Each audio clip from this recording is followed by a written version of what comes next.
My name is Morgen Cloud, and I'm a senior at John Brown University, majoring in English. I am from Ramona, Oklahoma, and I'm a citizen of the Cherokee Nation as well as the Delaware Tribe of Indians. I wouldn't say that my native heritage was something that was never talked about in my family. It just wasn't something that I felt like was a focal point, except for when my whole family was together. And even that, I just felt a little bit different from everyone else because I cared a lot more about it than my siblings in some ways, which that's not a bad thing, but in that sense I felt a little isolated.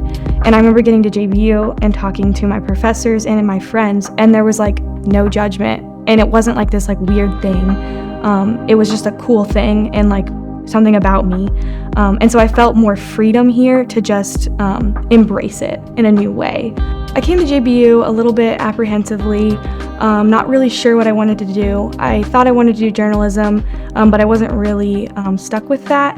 I was really struggling my freshman year, just unsure about whether or not I wanted to stay at JBU. I hadn't really found my people yet, and my major just wasn't something I was really loving, so I was just a bit unsure about where I would end up. Then near the end of my freshman year, I met a few English professors who just poured into me and shared a lot about their experiences in English. And one professor in particular, Dr. Brad Gamble, he introduced me to Native literature, and that was something that I learned really quickly I loved.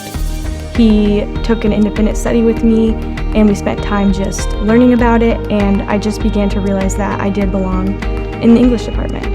My sophomore year, I took Dr. Stratman's American Literature class, and he included in his syllabus in Scott Momaday's The Way to Rainy Mountain. It was the first time I'd ever been in a classroom where Native literature was included as American literature, and I was just really blown away by that. And from there, I really just took a really special interest in Native Lit, and I just became really invested in it to the point where it just became my career focus, graduate school plans.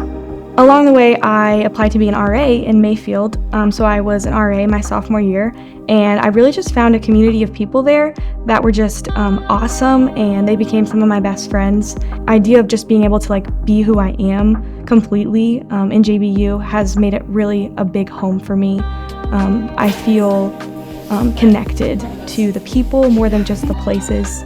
Over the course of 3 years, JBU has really just become a home to me. I've walked through different seasons of life here, some where they were just hard and then some that were really joyful.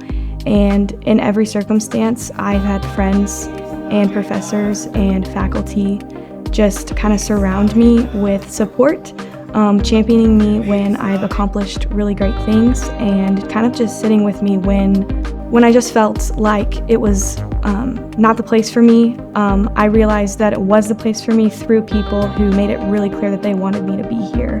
I remember getting an email from Dr. Ted Song saying that they were working to get the Native flags hung up in Walker, and then another person reached out and asked if I'd be interested at speaking at this event, and immediately I was like, yes, I want to do that.